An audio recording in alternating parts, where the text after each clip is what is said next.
Hey y'all. Oh, dang it. The sun's coming out.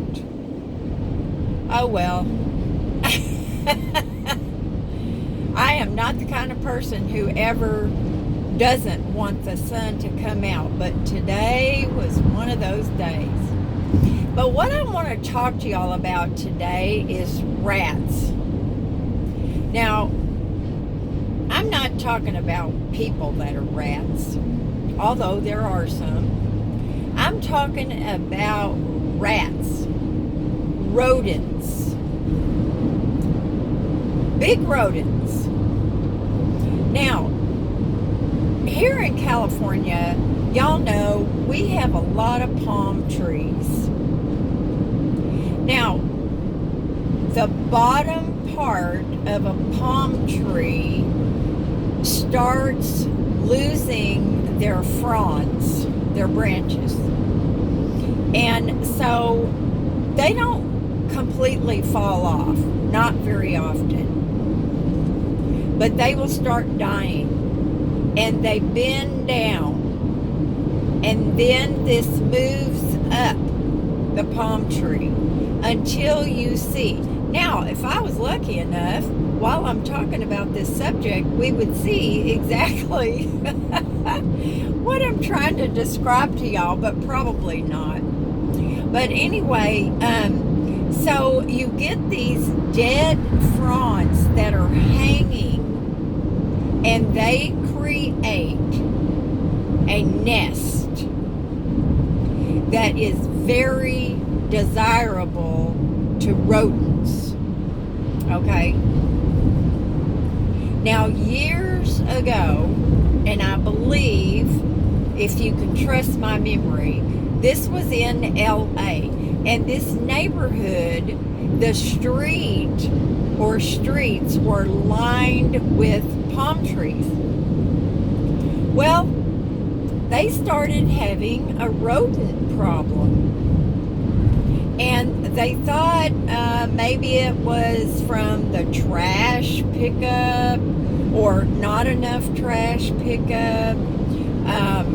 Because you know, trash really does invite rodents. So anyway, what they discovered was they were nesting and breeding in these dead palm fronds. Now, rodents reproduce very, very quickly. And you can soon have a horrible problem. And this is what happened. That's exactly what happened in this neighborhood. We're going through kind of San Clemente area right now, y'all. Headed towards Santa Ana. Okay, now we're in San Juan Capistrano. It changes quickly. But anyway, they figured out that this was the problem. And there was a big back and forth debate as to whether or not they were just going to trim the dead stuff or they were completely going to cut down these palm trees. And the thing was, if we cut down all these palm trees, then we're going to have the cost of putting up new trees, blah, blah, blah. I tell you what, I love trees, but not if that's where a bunch of rats are going to be living. Cut the palm tree down, which is what they ended up doing.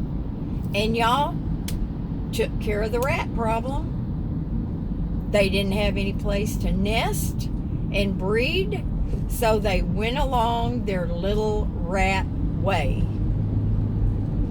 Now, I love animals, y'all, and I can't hardly stand to kill anything. Well, spiders and ants, but I try to be really quick about it. really quick about it. I don't just spray them a little bit and watch them lay on their backs and kick their little legs. I don't do that. I mean, I go in for the kill, and they don't even know what hit them. And I'm sorry to have to do that, but sometimes you just do. But anyway,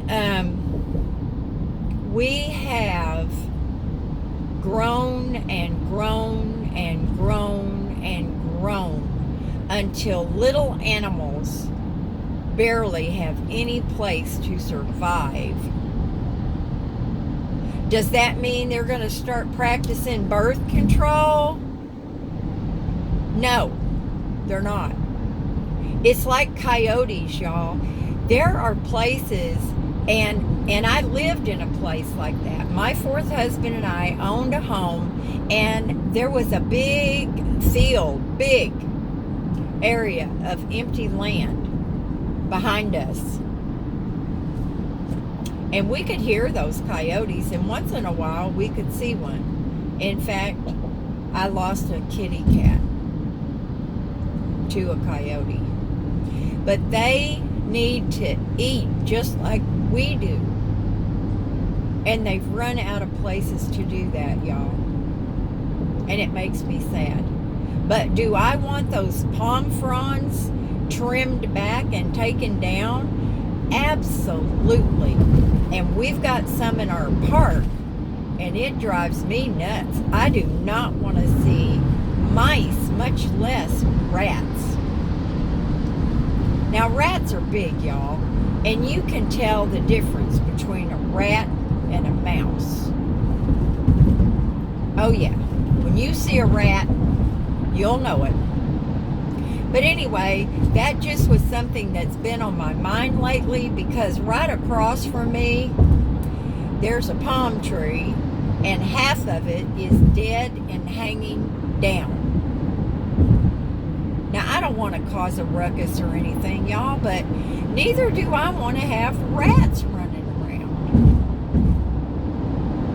So, that's my talk for today. Well, for this minute. It's over 7 minutes. I got to cut that off. Bye, y'all. Do something fun today.